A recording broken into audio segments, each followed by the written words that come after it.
It is a little after 10 o'clock on a Thursday evening in November in the year 1880, and the last omnibus of the night has just gone past you up the Strand. You can hear it for longer than you can see it. The iron tires come down on the granite sets, and the sound goes on after the shape of the thing has gone, the way sound does tonight. There is fog, not the clean white fog of the countryside, but London's own, yellow-brown, thick as wool, faintly sweet. It is made of coal smoke. It is the breath of every fire in the city, held close to the ground. It has swallowed the top halves of the buildings, so that the gas lamps hang in it like small separate moons, one after another down the street, until they simply stop. There is no horizon. There is the lamp you are standing under, and the lamp ahead of you, and between them, a stretch of dark that you will have to walk through. Somewhere behind you, a shop shutter comes rattling down, all in one go, a long metal complaint. Somewhere ahead of you, a constable puts his hand on a door handle that is already locked, finds it locked, and moves on to the next one. So dim the lights, get comfortable, there's no hurry here. Because London does not stop at night, it changes shift. In an hour or so, in a cellar under a shop somewhere in this city, 4 men will be starting the dough, so that London wakes up to warm bread.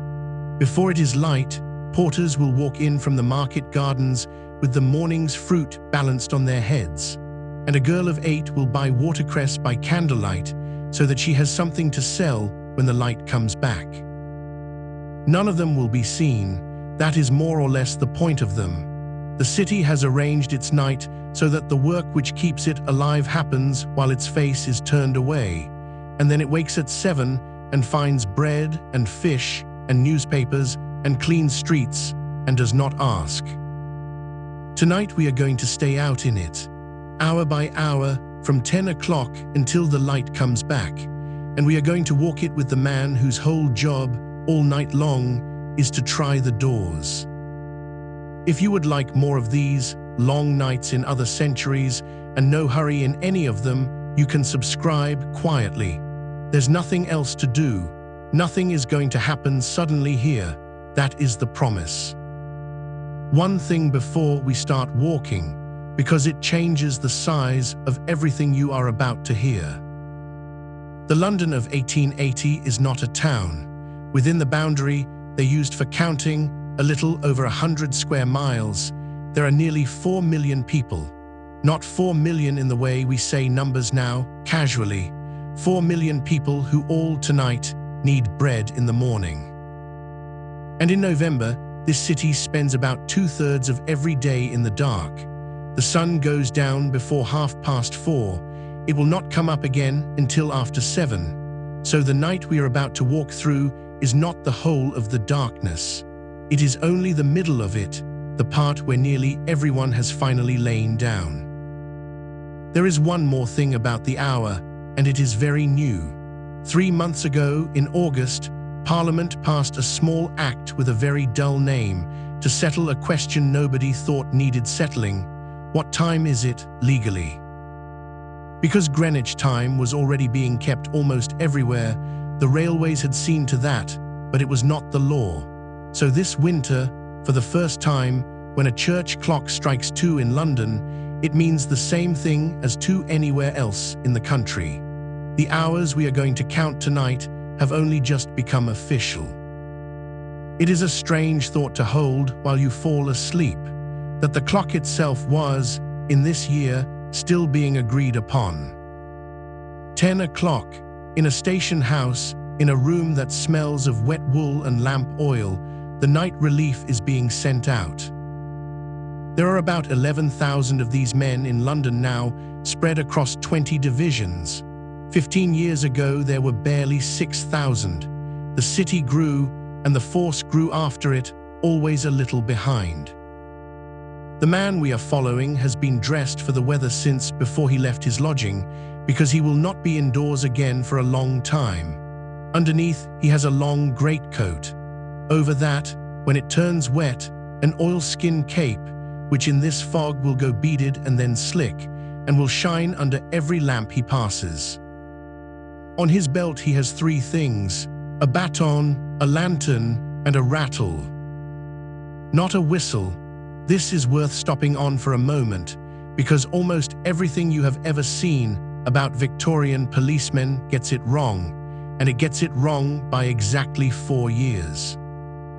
In 1880, the London constable carries a wooden rattle, a frame with a ratchet and a springy blade, swung round the handle so that the blade clatters over the teeth. You have heard the sound at a football ground or a fair. It is dry and wooden, and it tears the air rather than cutting it. It is also, by every account, a nuisance. It is bulky. It is hard to work one-handed. It swells and warps in damp weather, and the damp here is more or less permanent. And it has one problem that the men complain about more than any other. It is a club. Men were beaten with their own rattles. The whistle comes later. The force tested them in 1883 and found they could be heard from 1,000 yards, almost twice the useful range of the rattle. And in February of 1884, the first order went in. 21,000 whistles from a firm in Birmingham at 11p apiece. So tonight, if this man needs help, he does not blow. He swings a piece of wood round his fist and hopes another man within a few hundred yards is not walking away from him. The lantern is the thing you would notice. It is a bullseye, an oil lamp with a thick lens of glass molded into the front of it, which gathers the flame into a beam. And it has a shutter so that the light can be closed off without putting the flame out. Think about what that means for the way he sees. He does not carry a glow. He carries a beam about as wide as a doorway at the distance of a doorway, and everything outside it stays exactly as dark as it was. He finds a door handle. He finds a face. He finds the bottom 3 steps of an area stair. He does not find the street. And in fog, the beam is worse than useless.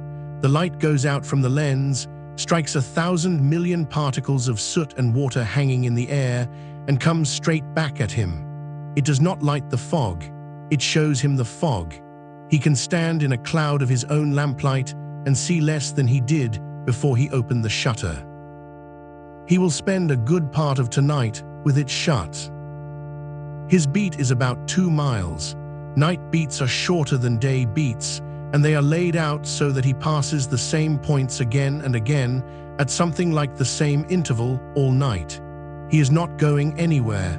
That is the design. He is meant to walk at a set pace, not strolling, not hurrying, slow enough to look at things, fast enough that he comes round again before very long. Somewhere in his round, at a point he cannot predict, a sergeant will be standing in a doorway waiting to meet him, to confirm that he is where he is supposed to be, at the hour he is supposed to be there.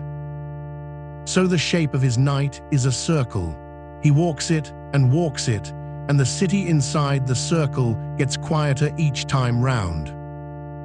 And what he actually does, for most of the round, is try doors. Every shop on his beat, every side door, every yard gate, every shutter. He puts his hand on the handle and turns it, or leans on the shutter to feel whether it gives. The overwhelming majority of the time, almost every night for the whole of his service, the door is locked, and he takes his hand off it and walks on to the next one. It is worth sitting with how boring that is, because the boredom is the job. He is not looking for anything. He is confirming that nothing has happened. A night in which nothing happens is not a wasted night for him. It is a successful one. Occasionally a door will give. Then it is nothing dramatic. He calls in, he goes to find whoever lives above the shop. He wakes them, they come down grumbling in a coat over a nightshirt. They find the boy forgot the bolt again. He waits while they lock it. He writes nothing down. He goes on. For his trouble he is paid somewhere between 14 and 22 shillings a week. And beside the wage, in the same list, the force gives him an allowance of coal and candles. That detail tells you more about this century than the wage does. Heat and light were not background conditions of life. They were things you bought by the sack and by the pound, and running out of them was a real prospect. So they were written into a man's pay next to the money. If he is unmarried, he may live in a section house, a barracks for single constables, 6 or 7 shillings a week off his pay, for a bed, 1 hot dinner a day, a common room, and a library, which means that on his nights off he is asleep during the day, in a building where somebody else's shift is walking down the corridor. There is a kind of man produced by this, permanently slightly out of phase with the city he is guarding. He knows the streets at 2 in the morning better than he knows them at 2 in the afternoon. Out on the beat now, at 10, the city is still awake around him, and he is not yet alone in it. The theatres have not turned out. The public houses are lit and loud. There is still traffic, cabs mostly, and the last of the omnibuses. Above him, every lamp on the street is already burning, and has been since before dark, and will go on burning until morning. That was done by another man entirely, and he finished an hour ago. The lamplighter carries a brass pole about 8 feet long with a small pilot flame at the top of it. He reaches up, holds the flame to the burner, and the gas takes. Then he walks to the next one. He does this to every lamp on his round, every evening of the year, starting just before the light goes, and in the morning he will walk the same round backwards, putting them out. The light he leaves behind is not the light you are imagining. There is no mantle in these lamps. The fine ash mesh that makes a gas flame burn white and steady does not come into general use for another 5 years or more. What is burning up there tonight is a flat flame, spread sideways out of a slit in the burner, and it is yellow and it moves. Which means the light is warm and weak, and it does not travel. Each lamp makes a pool at its own feet and gives up. Between one pool and the next, there is dark. That is the pattern of the whole city tonight, bright, dark, all the way to the river. And when the fog comes down, even that pattern breaks. The pools stop reaching the ground. Each lamp keeps its light close around itself in a soft ball, and the street between them stops existing. We should talk about the fog properly, because we are going to be inside it for the next 8 hours, and because almost everything people believe about it is wrong in the same direction. It is not weather. This same year, a man in London sat down and wrote a book about it. He wanted to know what the thing actually was, so he took it apart, and the list he came up with is the reason we can say what we are standing in tonight. Condensed water vapor, he says, flakes of soot, particles of carbon, and sulfurous acid from the burning of coal. So the water is the fog, everything else is the city. A natural mist rolls in off the river and the marshes, as it has since before there was a London here, and then something like 1,000,000 chimneys pour their day's work into it, and it cannot get out, and it settles. That is the difference between this and the fog in a field 20 miles away. Not the weather, the chimneys. And you can see the difference, because they are not the same color. Country fog is white.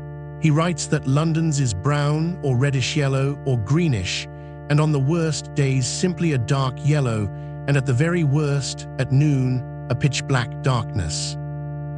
The city gave it names, and the names are the giveaway because they are all food.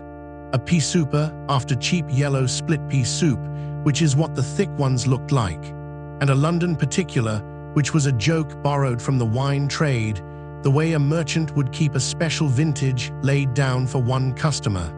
The city looked at the air it had made and described it as something to eat. It smells, he says, smoky or sulfurous. When it thickens, it produces what he calls a choking sensation. And here is the detail that surprises everyone, including me, and it is the one to hold on to if you are picturing tonight. London fog is drier than country fog. So put out of your mind the idea of damp, clammy, wet air. This is not that. This is a dry, dusty, gritty thing that gets on your face and between your teeth and into the weave of your coat. It leaves a deposit. People came in from it and washed, and the water went grey. It also needs very specific conditions, which is why it comes in winter. It needs cold. It needs high pressure, clear, still, radiating nights. And above all, it needs no wind at all. A dead calm for days, so that nothing is carried away and each day's smoke is laid on top of the last one's. Which is exactly the night we are in. Late autumn, cold, still, not a breath.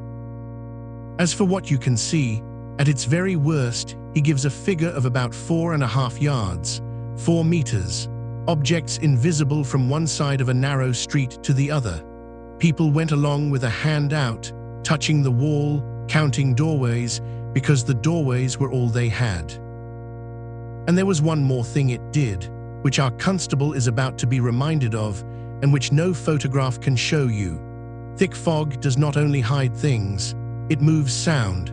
It muffles what is near and carries what is far, so that a cart 2 streets away can sound as though it is beside you, and a man speaking 20 feet off can sound like he is calling from the end of the road.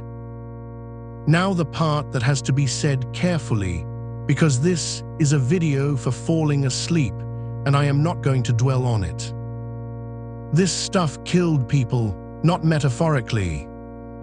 7 years before tonight, there was a fog in December where the deaths in London for that week ran more than 700 above normal, and several hundred of those were laid directly at its door. And this year, our year, it happened again, worse, and it happened in the winter we are standing in. In the week ending the 7th of February, 1880, the death rate in this city reached 48 in every 1,000, 1,657 deaths above the ordinary number, 1,557 of them from the lungs. That is 9 months ago, and everyone walking through tonight remembers it, and nobody talks about it, because there was nothing anybody proposed to do. So the fog in this video is not scenery, and it is not menace either. It is simply the price of 4 million fires, and the people in it had made their peace with it, the way you make your peace with a road. Right back out into it. So this is the London our man walks into at 10 o'clock. Nearly 4 million people, 117 square miles, a few 100,000 small yellow flames, and a lid of its own smoke pressed down over the top of it. He turns the corner into his beat and starts on the first door. 11 o'clock, the shutters are the sound of this hour. They come down one at a time along the street, and each one is a single event, a rush of metal, a bang at the bottom, then the padlock, which is a smaller and more final noise, then quiet for a moment, then another one further off. A shopkeeper somewhere you cannot see is finishing his day. Our constable will try every one of those shutters later. He is in no rush. They will still be there. It is tempting to say that this is the hour the public house is empty, but that would be wrong, and it would be wrong in a way that matters, because it would make the city about an hour tidier than it was. 8 years ago, Parliament fixed closing times, midnight in towns, 11 in the country. But London was its own case, and licensed hours in the metropolis could run to something like 20 hours out of the 24. There was a house in Covent Garden that 3 days a week was allowed to stay open for 21 and a half. So at 11, in the middle of the city, the public houses are not emptying. They are in their last hour. That is a different thing, and anyone who has ever been in a room in its last hour knows the difference. Nobody is arriving. The conversations have gone either very quiet or very loud. Someone has been asked, kindly, whether he has far to go. Out on the pavement, the light from those windows lies across the wet stone in long yellow rectangles, and the fog stands in them, and you can watch it moving. It is not still. It drifts and turns over and thins and closes again. And the traffic is thinning. The omnibuses are done. What is left is cabs and the men who drive them and the horses who have been standing in this since the afternoon. Here is something about cab drivers in this city that explains a great deal about the night and about a small green wooden hut we are about to walk past. By law, a cabman waiting on a rank could not leave his cab. That was the whole of it. If he wanted a hot meal, he had to go and buy one, but the moment he stepped away from the rank, he was in breach, and worse, he had left a horse and a vehicle standing in a London street unattended, so he would have to pay somebody to watch it, which came out of what he had earned, which was why he wanted the hot meal in the first place. The result was men standing beside horses in freezing fog for hours, eating whatever they had brought with them or not eating. 5 years ago, a group of men decided this was a solvable problem and started a fund to build shelters. The first went up in St. John's Wood, near the house of one of the men who paid for it. They are small and they are green and they are made of wood. They have to be small because they stand on the public highway. They are not permitted to take up more room than a horse and cab. So they are these long, narrow boxes, and they hold 10, 12, 13 men at a squeeze. Inside there is a stove for heat and for hot water and a small kitchen and an attendant who sells food and drink. A man can bring his own chop and have it cooked for him. And there are rules, which are the most revealing part. No gambling, no drinking, no swearing. Think about that combination for a second. A hut put up by charity in the middle of the road where cab drivers can be warm on the condition that they behave in it. The Victorians very rarely gave anybody anything without also giving them a rule, but they did give it. Tonight there are not many of these yet. The idea is 5 years old. Over the next 40 years they will build a few dozen. Tonight there are only the early ones scattered, and if your rank has one, you are lucky. So imagine passing one at 11 o'clock. The fog, the row of cabs, the horses shifting their weight, blowing out, the harness moving, and a small lit wooden box with steam on the inside of its windows and the smell of frying coming out of a pipe in the roof, and 13 men inside it, none of them swearing. Our constable knows the man who runs it. He will be back this way. If his beat takes him down to the river tonight, and let us say it does once, because it is worth seeing, there is something on the embankment that almost nobody else in the world has. 2 years ago, in December, they lit a stretch of the Victoria embankment with electric light. 20 lamps, a type called a Yablachkov candle, 2 rods of carbon with a strip of insulation between them, and an arc that burns across the top. Later, they put in more, up to about 50. And they did something with the arrangement that makes the whole thing worth describing. They did not replace the gas. They alternated. One electric lamp, then a gas lamp, then an electric lamp, all the way along the railing, so that anyone walking the embankment could see, in one glance, the difference.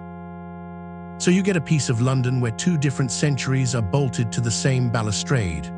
On one side of you, a small yellow flame, moving, warm, dim, entirely silent.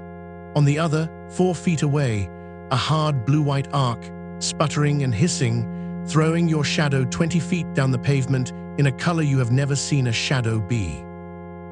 People came out to look at it, not to use it, to look at it. And in fog it does something remarkable. The arc light, which is much stronger, does not cut through any better. It simply makes a bigger, brighter, colder cloud. The fog defeats the future exactly as easily as it defeats the past. It is worth saying now, quietly, how this ends. In 4 years' time, the electric light on the embankment will be turned off and the gas will be put back because the electricity costs too much. The future arrived here in 1878, was inspected, and was sent away again for being expensive. Our man turns away from the river and goes back up into the streets, where everything is yellow again. Midnight, now they empty. For the next hour or so, this is the busiest part of our constable's night, and it has nothing to do with crime. It has to do with men who have to get home and are not entirely equipped for the task. This is most of what a night constable actually deals with. Somebody sitting on a step who should not sit there very long in this weather. Somebody explaining at length and with great sincerity that he lives just there, pointing in a direction that contains no houses. Somebody who has lost a hat and considers this a matter for the police. He deals with all of it the same way, because there is only one of him and a great deal of night left. He gets them moving, and then he goes back to the doors. And there are the others. There are men and women in doorways tonight who are not drunk and who are not going home because they have not got one, and because the place that would have taken them shut its doors at 7 o'clock this evening. We will come to that place at 3 when the night is at its worst. For now he finds them, and he knows most of them, and there is very little he can do except know them. By midnight, the street has gone as quiet as it is going to get. Which is when you would notice, if you were standing still, that there is warm air coming up out of the pavement. There is an iron grating at your feet and light behind it, and a smell that has no business in a street at midnight. Yeast, flour, hot iron, something between bread and warm dust. Underneath you, in a cellar, 4 men have just started work. We know this room well, because 5 years ago a clergyman with a curious mind talked his way into a bakehouse and stayed the whole night, and wrote down the hours as they went. That is where almost everything after this comes from one man, sitting up all night in somebody's cellar, watching. 12:30, he says, that is when it starts. By 1 o'clock the dough is made, and then something happens that surprises everybody who hears it, which is that the men lie down. Right there, on the sacks the flour came in the heat of the cellar, next to the covered troughs, and they sleep for about 2 hours. It is not a break, it is not generous. It is simply that the dough now needs 2 hours and cannot be hurried, so the men take the 2 hours as well, on the floor. Try to hold that image tonight, because it is one of the gentlest things in this whole city at this hour. 4 men asleep on flour sacks in a warm cellar, under the pavement, under the fog, while the dough beside them rises in the dark. At 3 they get up. At 4 the first batch goes into the oven. At 5:30 it comes out. The room itself is hot in a way that does not stop being hot. The clergyman reaches for a phrase for it and lands on one that is almost affectionate and slightly appalled at once. He calls it snug, dangerously, harmfully snug. Warm past the point where warmth is good for you. 2 ovens, low ceiling, flour hanging in the air so that the lamp has a halo, and every surface dusted pale so that the whole room looks like a photograph of itself. And here is the thing he was really there to find out, because he had gone in as a skeptic.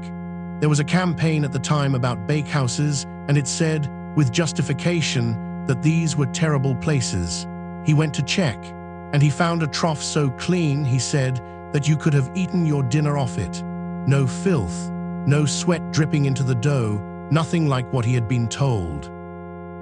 Now, the honest thing to do here is not to pick a side, because the truth about this trade in this century is that both descriptions were true in different cellars on the same night.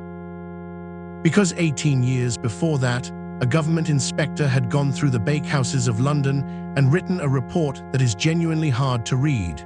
Vermin, beetles, cellars that were never dry, 14,000 journeymen, bakers in the metropolis working in heat and dirt he described as insupportable, 18-hour days, 6 days a week, sleeping on the kneading board with a flour sack for a pillow. So some bakehouses were hell, some were not, and which one you worked in was luck. That is worth holding on to for the rest of tonight, because the easy version of this century is that everybody was miserable, and the easy version is wrong. It was a city with a very wide floor and a very high ceiling, and the distance between two men doing the same job in the same trade could be enormous. In this particular cellar, on this particular night, the wages are known. The foreman gets 28 shillings a week, the second hand 20, the third 16, the fourth 12, the last two live in. And on top of the money, all of them get bread, butter, sugar, flour, and something called sack money, a few pence for the empty flour sacks, which were worth returning.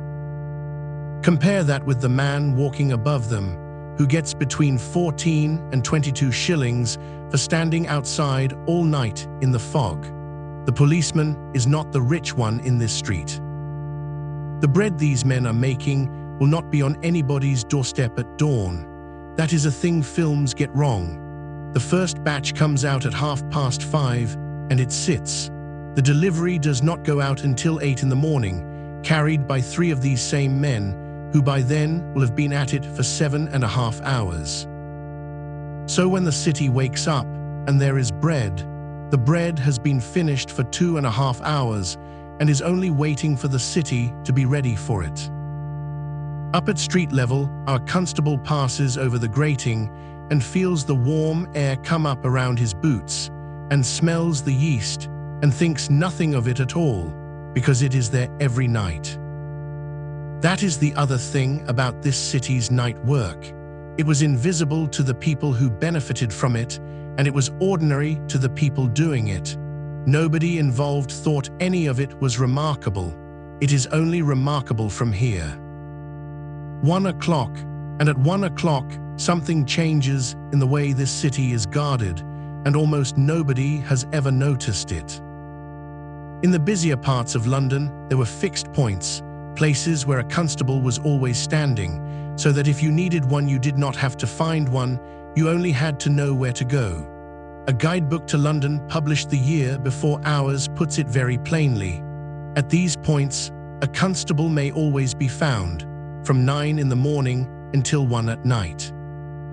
Until 1 at night. So at 1 o'clock the fixed points go.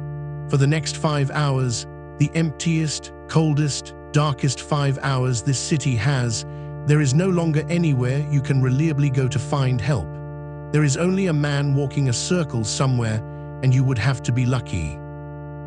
That is the true shape of the deep night here, not danger, just thinness. The city keeps a skeleton awake and lets the rest go. Stand still for a minute and listen, because between 1 and 2 in the morning is the quietest London will be, and what is left when everything else stops is worth knowing. The first thing to take away is the thing that is not there. There is no engine anywhere in this city, not one. No motor, no tire on tarmac, none of the low continuous hum that every modern city sits inside and stops hearing. When London goes quiet in 1880, it goes properly quiet, down to a floor we have not heard in 100 years. So what is the sound of this city at night? It is iron and horn on stone. Every wheel out there is wooden with an iron tire shrunk onto it, and every road here is granite sets, and the two together make a hard, bright noise that you can hear an extraordinary distance. A single cab, 4 streets away, is perfectly audible. You can hear it change direction. You can hear it stop and hear the horse shift. And under that, the hooves, which are the sound people of this century, fell asleep to the way we fall asleep to traffic. It was loud enough to matter.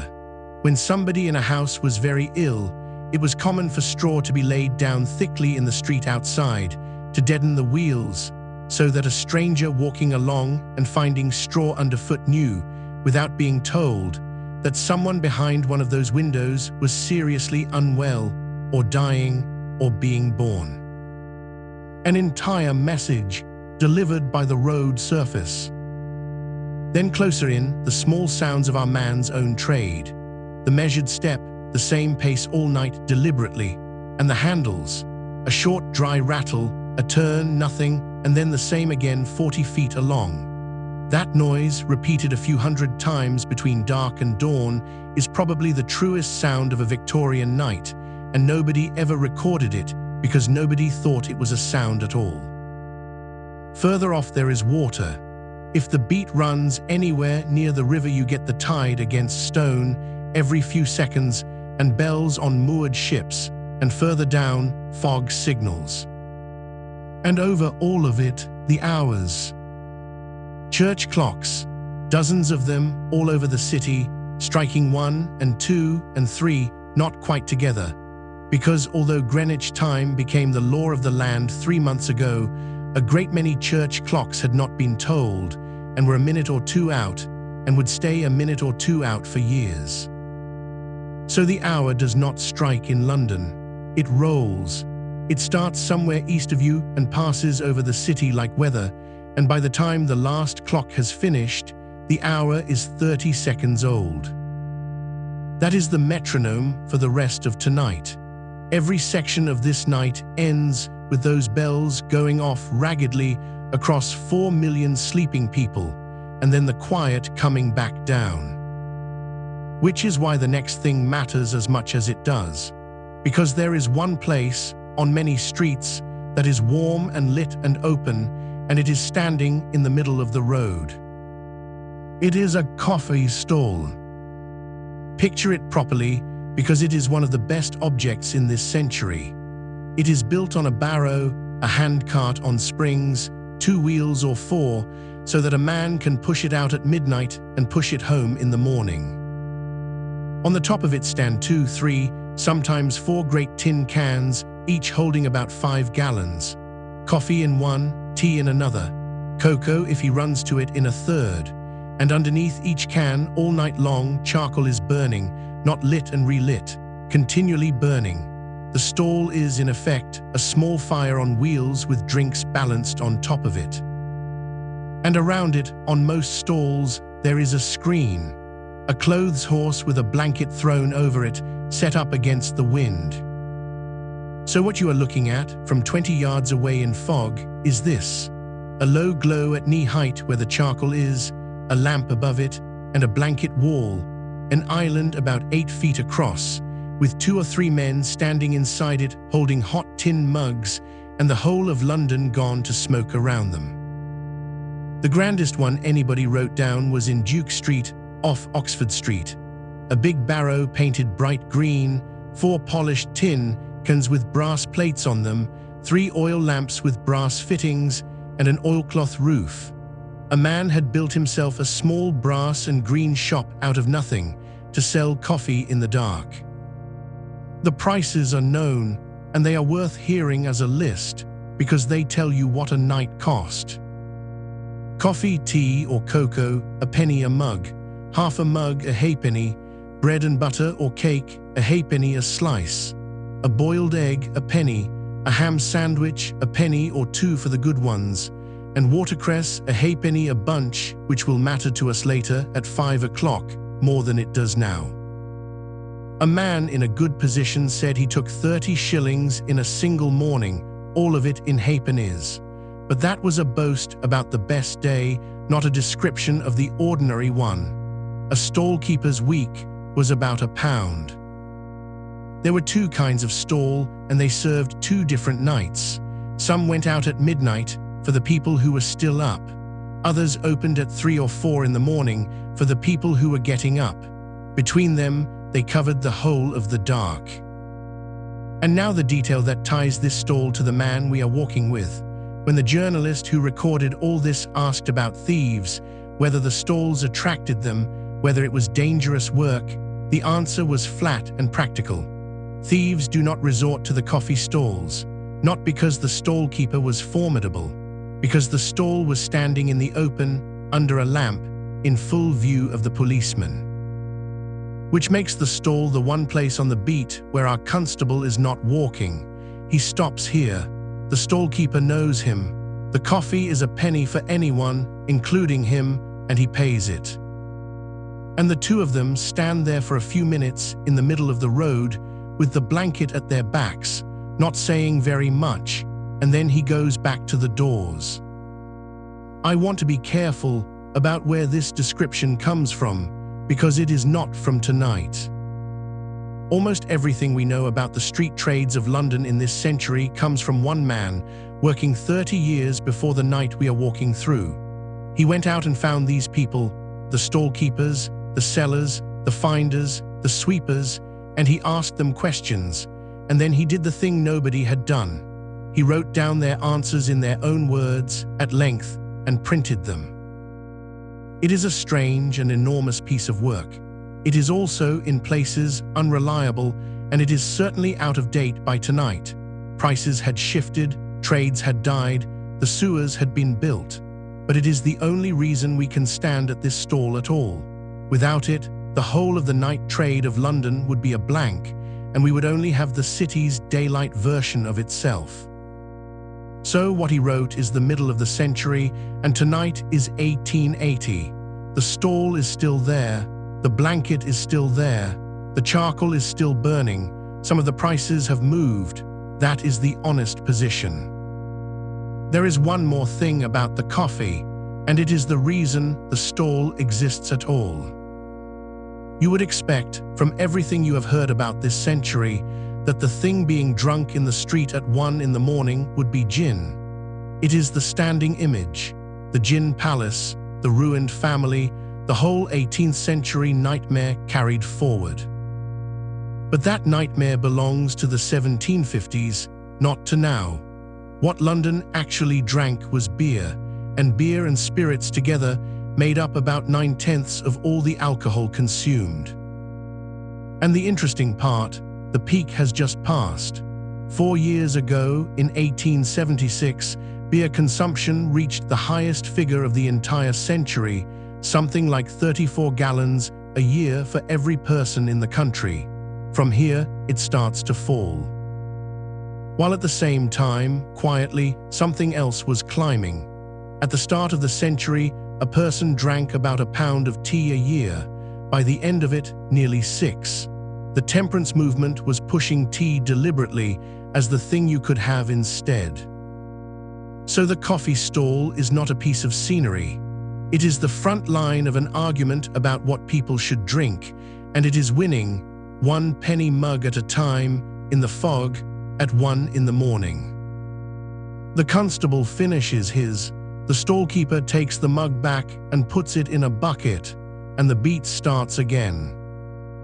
2 o'clock, there is a sound in this part of London that does not stop, and if you have been hearing it for the last hour without noticing, that is normal, because everyone who lives here has stopped hearing it too. It is coming from behind the windows of a building where the lamps have been lit all night, and it is the sound of tomorrow morning being made. The presses started about 11. They have been running ever since. Upstairs, the editors are still there. They will be there until 3, and on nights when Parliament sits late, until 4, because the paper cannot be closed until the country has stopped saying things. Downstairs is the machine, and the men who wrote about it in this century could not describe it as a machine. They kept reaching for animals. One of them, standing in front of it, wrote that it throbs, it pants, it groans, it puffs, it snorts. Another called the noise of the printing a wild, clanging song. They were writing about steam and iron, and what came out was a large animal, breathing in a basement all night. The speed is the reason for the awe. 30 years before tonight, this press could do 6,000 sheets an hour.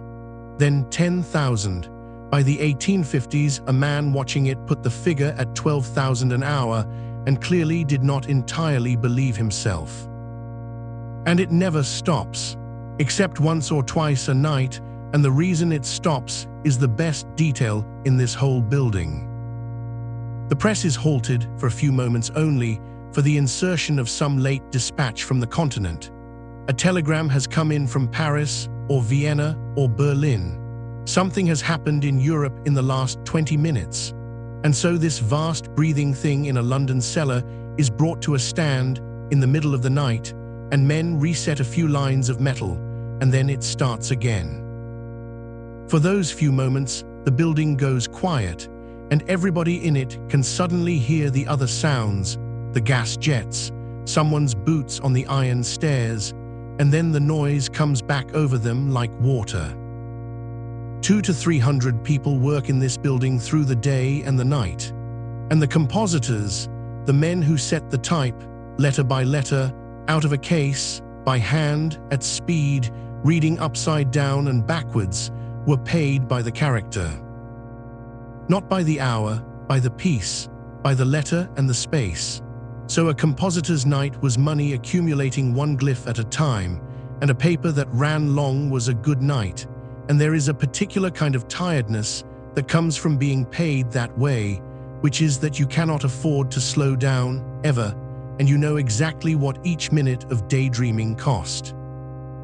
The first papers will appear at 5 o'clock.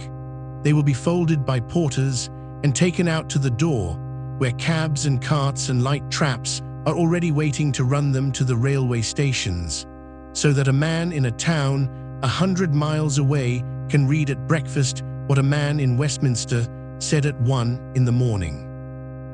The general shops will not get theirs until about 7:30. Everything that happens in this building tonight is happening so that a piece of paper can be somewhere else before people are properly awake. Out in the street, our constable has stopped because there is a noise coming up from the west that has been getting louder for a while. It is wagons, heavy ones, several of them, loaded on iron tires, coming in slowly over granite. It is 2 o'clock, and the market is starting. This is the part that people who imagine this century always get slightly wrong, and it is worth correcting now because it changes the whole shape of the second half of the night. We tend to think of the markets waking up at dawn with the light. They do not. They have been going for hours by then. Dawn is when they finish.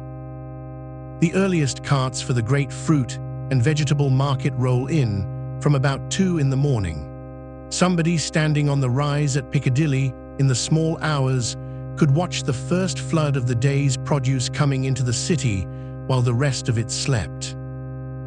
And what is on those carts is the country coming to town, wagons piled with cabbages, light spring vans that smell of strawberries when they go past, and from the Great Western Road, slow loads of milk-white turnips in the dark on a road with no other traffic on it. Some of it has come by rail and been carted from the station. Some of it has come the whole way on the road, from market gardens on the edge of the city, driven by men who left in the evening and will be home by mid-morning and will do it again tomorrow. By the time it is properly light, every approach to that market will be jammed solid. Right now, it is one wagon at a time, out of the fog, past our constable, who steps back to let it by and gets a nod from a driver he cannot see. 2 o'clock in London, a machine breathing under Fleet Street, a cart full of turnips coming down the Bayswater Road, and 4 men asleep on flour sacks in a cellar. And above all of it, nothing. No lights in the windows. Everyone asleep, being fed and printed for, and not knowing. 3 o'clock. This is the bottom of it. If you have ever been awake at 3 in the morning, you know that it is not simply the middle of the night. It has a quality. Things that are manageable at 11 are not manageable at 3, and then they are manageable again at 7, and nothing has changed except the hour. The Victorians knew this too, and they built some of their institutions around it, and we are going to look at 4 rooms in this city at 3 o'clock, and then go back out into the street. The first room is a hospital ward. The lamp at the end of it has been turned down, so the light in here is mostly coming from the fire, which means the room is orange near the grate and almost nothing at the far wall. The beds go down both sides. Most of the people in them are asleep. Some are not, and are lying very still so as not to disturb anyone, which is its own kind of awake. And there is one woman on duty, and she walks. That is the whole of the night nurse's night, the length of the ward and back, and the length of it again. She stops where she is needed. She does small things, water, a pillow, a hand on a forehead, the fire. And then she walks again, and the sound of her going away down the ward is, for the people who cannot sleep, the most reliable thing in the world. I am not going to give you the numbers for this room, because we do not have them for tonight. The good descriptions of hospital nights come from a few years later, and I would rather tell you nothing than tell you something tidy and wrong. What is true is the shape of it. One person awake in a long room full of people who are ill, for the whole of the dark, on purpose, by arrangement, paid for. That is a thing this century built, and it is worth noticing that it built it. The second room is harder, and we will not stay long. On the edge of the workhouse, there was a part called the casual ward, and everybody called it the spike. It was where you went if you had nowhere at all, a bed for one night, for people passing through, or people with nothing. It opened at 5 or 6 in the evening, and because the number of beds was fixed and the number of people was not, there was a queue in the afternoon. If you were late, you were turned away, not unkindly necessarily, simply full. If you got in, this is what happened. You were searched. You gave up your clothes, which were taken away to be baked, heated to kill what was living in them, and you were given a nightshirt. You were bathed, and the water might not have been fresh, because you were not the first that evening. And then you were fed, and the meal is recorded exactly, and it is worth hearing exactly. 8 ounces of bread and a pint of gruel. And then at 7 o'clock, the door was locked, and it stayed locked until 6 or 7 in the morning. So at 3 o'clock, right now, everyone in that building has been locked in for 8 hours and has 5 to go, in the dark, in a nightshirt, in a room they were given rather than chose. And in the morning they will pay for it, not with money, with work before they go, breaking stone into pieces small enough to pass through a grate, or picking oakum, taking a length of old tarred rope and unpicking it, fiber by fiber, with your fingers, until it is fluff again, so that it can be used to caulk ships. A pound or 2 of rope, 100 weight or 2 of stone, then out, and the day is yours. Here is the thing about that ward that connects it to the man we are following, and it is the quiet center of this whole video. The people our constable finds in doorways at 3 in the morning, and he finds them, most nights, on most beats, are very often the people who were too late for that queue. That is the entire mechanism. The door shut at a certain hour, and the beds ran out at a certain number, and the difference between a locked room with gruel and a doorway in the fog was arriving 20 minutes earlier. He will move them on because he is required to. He will not do it roughly, mostly, because there is no point and because he has seen them before. And they will go and stand somewhere else, and he will come round again in 20 minutes, and they will have to be somewhere else again. That is a real thing that happened thousands of times a night in a city of 4 million people, and there is no villain in it anywhere. Just a door that shut at 7 and a man required to keep people moving, and the weather. The third room is not a room. It is a hole in the ground, and there are 4 men working in it, and they are not allowed to be here at any other time. 15 years ago, this city finished the Great Sewers, and they changed London more than almost anything else in the century. But they did not change every house at once. For years afterwards, there were still thousands of houses not connected to anything, houses with a cesspit under or behind them, which filled up and had to be emptied. The men who emptied them were called nightmen, and the name is not poetic. It is a legal description. They were permitted to work only between midnight and 5 in the morning. Read that again, because it is the whole thesis of tonight in a single regulation. The city did not merely fail to notice this work. It legislated that the work must not be seen. It made a law about when its own waste could be moved, and the law said, while everyone is asleep. The crew had 4 roles and 4 names. The holeman, who went down into the pit and filled the tub, the ropeman, who hauled the tub up, and 2 tubmen who carried it to the cart. And when the cart was full, they took it to the nightman's yard, where it was mixed with ash and dust and rotten vegetables, and sold to farmers as manure. The city ate from fields it had fertilized with itself, and did the transfer between midnight and 5. By the end of the century, the trade is gone. Tonight it is dying but not dead, and somewhere within a mile of you there is a cart standing in the fog with a lantern on it and 4 men working quickly. The 4th place is the river, and there is nobody in it at all. The tide is out. The water has drawn back off the stairs and the mud, and what is left is a wide grey nothing with a smell coming off it. Ships are moored out in the dark with a riding light apiece and a bell somewhere, and the slap of water against stone every few seconds, endlessly, on nobody's behalf. It is the only part of London tonight that is genuinely empty. Everywhere else, if you look hard enough, there is somebody working. Including, starting right about now, the meat market. 3 o'clock is when Smithfield begins. The porters are already there, and the market opens at 3 because a buyer needs the whole morning to get meat ready to sell that same day. And here we have to correct something, because the picture in everybody's head is wrong by 25 years. There are no live animals at Smithfield tonight. None. The live cattle market was moved out of the city in 1855, up to Copenhagen Fields, and the building here is a dead meat market, carcasses only, hung and carried and cut. So no drovers, no cattle coming through the streets at dawn, no hooves on the sets. That was your great-grandfather's London, and it was noisy and dangerous, and everyone was very glad when it stopped.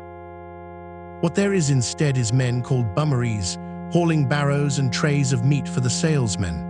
And new in these years, something that would have looked like sorcery a generation ago, frozen meat, off ships, from Argentina, from New Zealand, from Australia.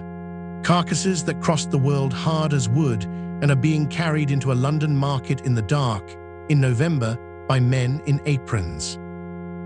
That is the strangest thing in this whole night, if you think about it for a moment. The fog outside is medieval. The rattle on the constable's belt is medieval. And at 3 in the morning, there is meat in this building that was walking around on the other side of the planet. The century did that constantly. It kept both things at once and did not find it odd.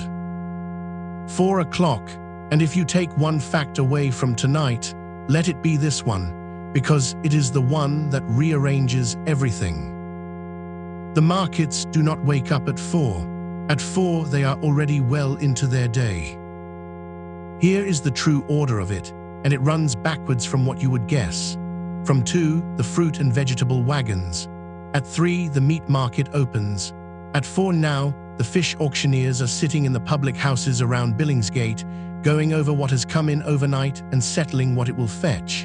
And also at 4, over at Farringdon, something extraordinary is happening that we will come to in a moment. The fish market itself does not open until 5, but the fish has been arriving all night. Porters have been carrying it up from the boats in the dark for hours.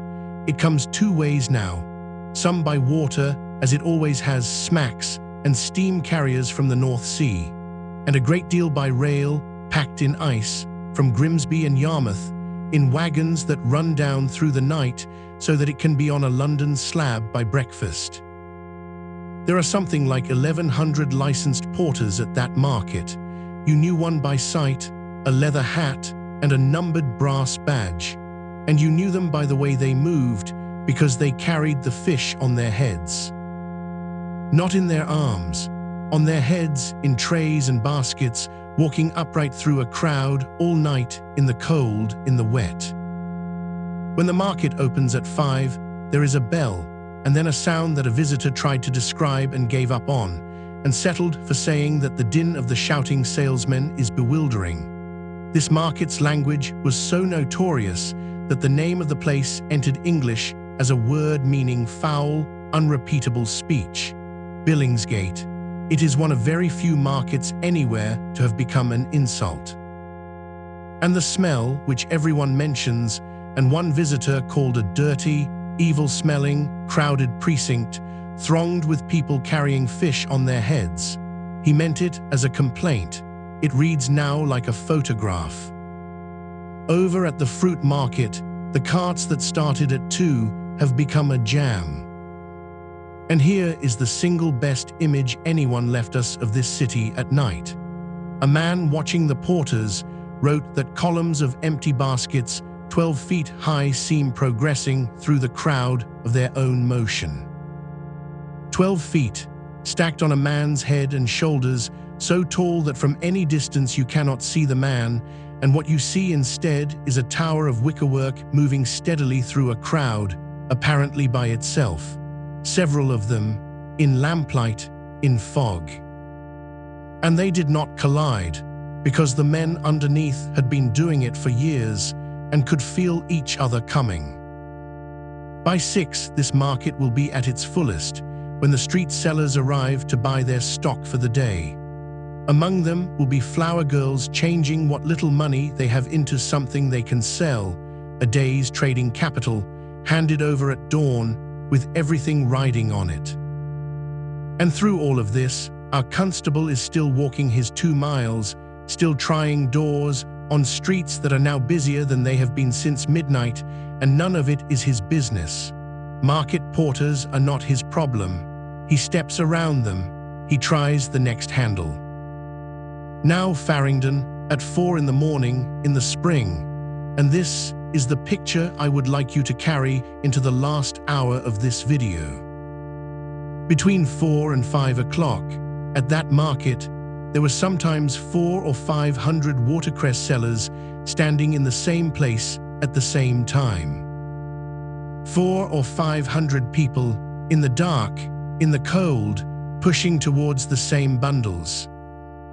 And they were there for this, watercress bought by the handful, tied into bunches, and sold in the street for a halfpenny a bunch. The margin on a whole morning's work, for most of them, was a few pence. Many of them were children. That crowd is the thing I find hardest to hold in my head about this city, and it is not because it is shocking. It is because it is orderly. 400 people did not gather in the dark by accident. They gathered because the cress came in at that hour, and because a halfpenny bunch was a real living, barely, and because everybody in that crowd had done the arithmetic and turned up. In an hour, we are going to meet one of them. 5 o'clock, the bell goes at the fish market and the shouting starts, and it will not stop for 2 hours.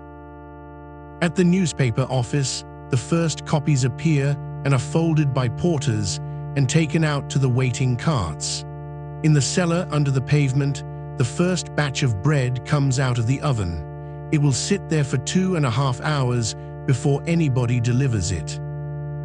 And somewhere in this city, a girl of 8 is walking to market to buy watercress. We do not know her name. Nobody wrote it down. The man who talked to her did not ask or asked and did not print it, and so she has come down to us as a description and a set of sentences and nothing else. We know she was 8 years old. We know she had been on the streets about a year, so she started at 7. We know what she wore because he looked, a thin cotton gown and a shawl worn through to the threads, nothing at all on her head, and on her feet, a pair of carpet slippers much too big for her. We know she bought her cress at Farringdon and sold it from about 6 in the morning until about 10. We know that on her best day she cleared 1 shilling and 6pence.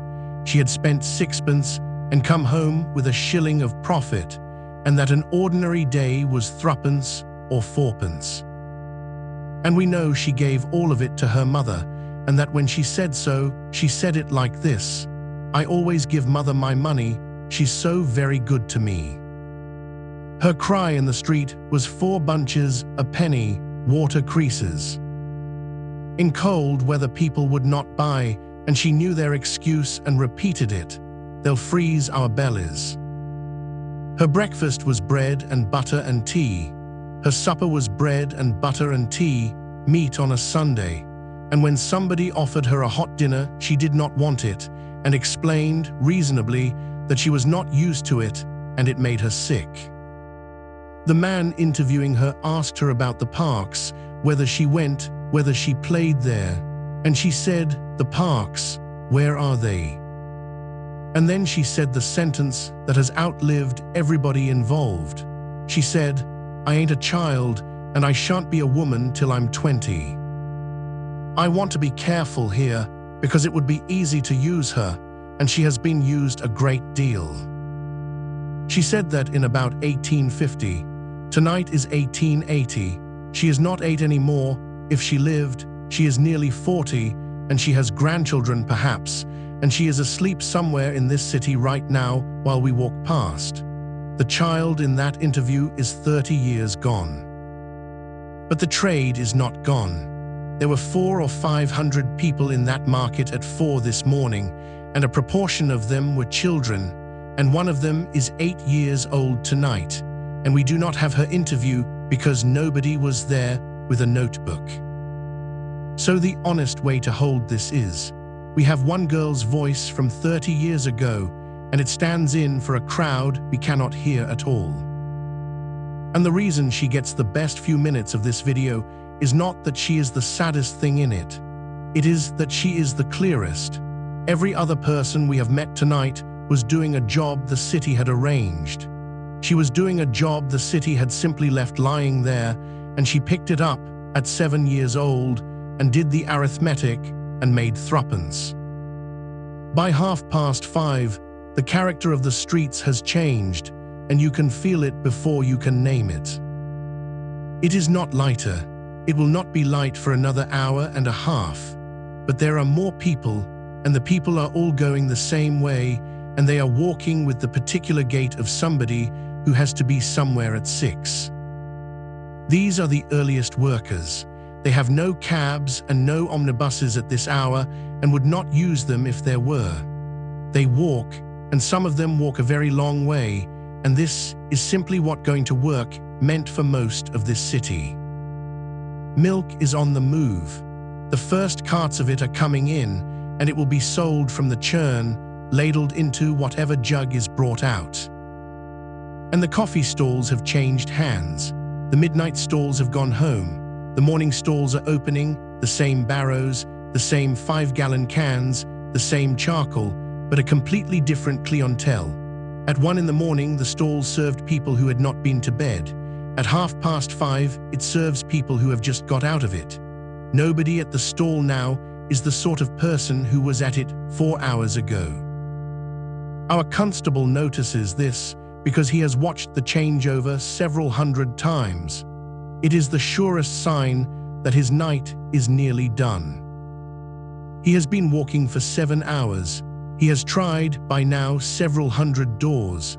He has found perhaps one open, and it was nothing. He has moved 4 people out of doorways and knows he will find 2 of them in doorways again tomorrow. He has drunk 1 penny coffee. He has met his sergeant twice at points he could not predict. He has not run. He has not, at any moment tonight, hurried. And the extraordinary thing about that, the thing worth taking to bed with you, is that this was the job working correctly. Nothing happened.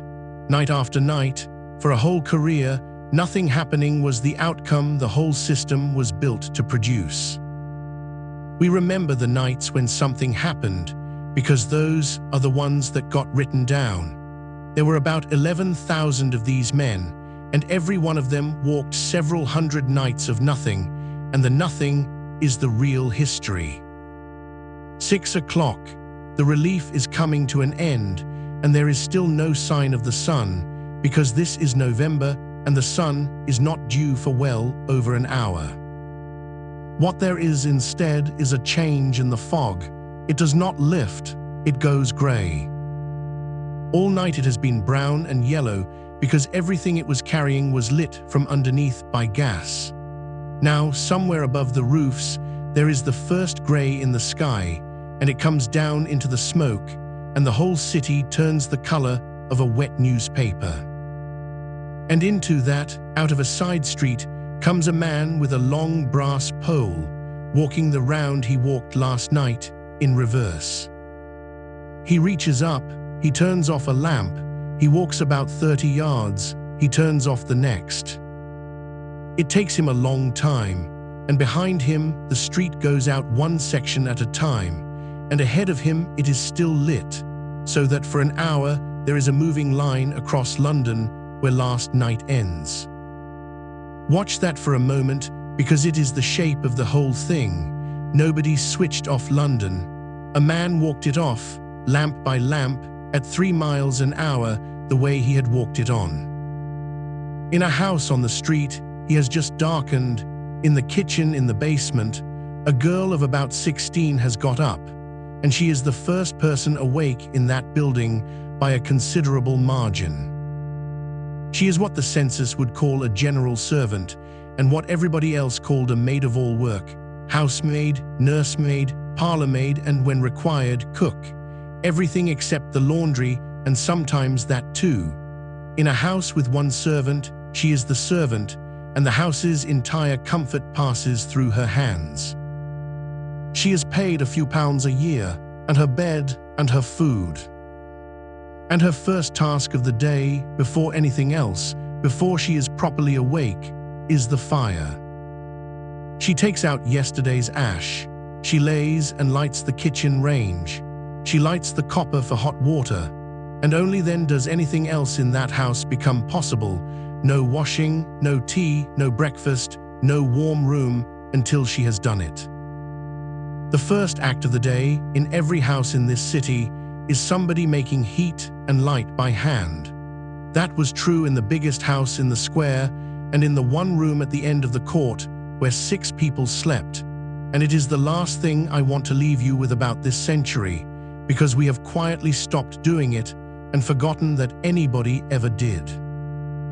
Upstairs, the family sleeps on for another hour and a half in rooms with no fire in them, because bedroom fires were an expense, and most nights nobody had one. The bedrooms of Victorian London were cold. That is not poverty. That is simply what a bedroom was. And our constable is walking the last leg of his beat. The doors he is trying now are the same doors he tried at 10 o'clock last night, and at midnight, and at 2, and at 4. He has been round this circle so many times tonight that the city has changed completely around a route that has not changed at all. The shutters he watched come down are about to go up again. The stall he drank at has been packed away, and a different stall has opened. The bread he smelled through a grating is out of the oven and stacked on a board. The fish that arrived on his beat in the dark is being shouted over. The papers are on a train. None of it happened because of him. All of it happened around him. He tries the last handle on the last shop. It is locked. He takes his hand off it.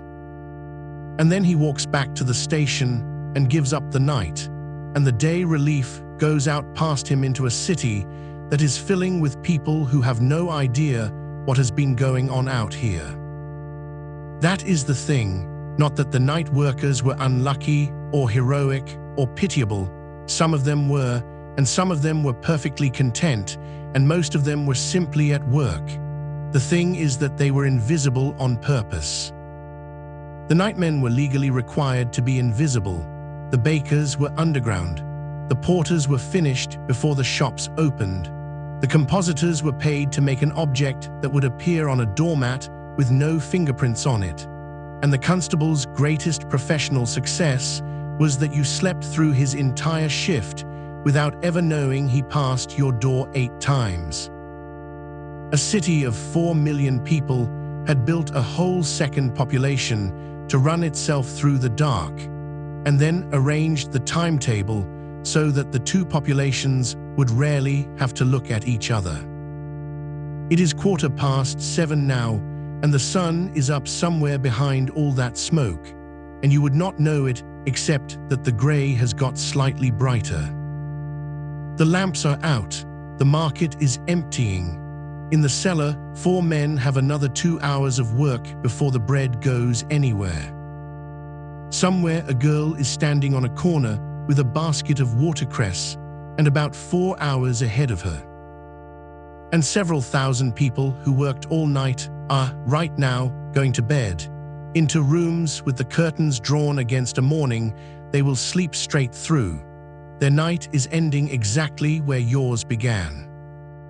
So if you are still awake, that is the last thought. Every single night, for the whole of the 19th century, in the biggest city in the world, this happened. And then it happened again. And the only reason anybody remembers any of it is that a handful of people, a clergyman in a bakehouse, a journalist with a notebook, a man who counted deaths in a fog, thought it was worth writing down at the time. The fog is still there. It will be there tomorrow. In November, it usually is. Sleep well.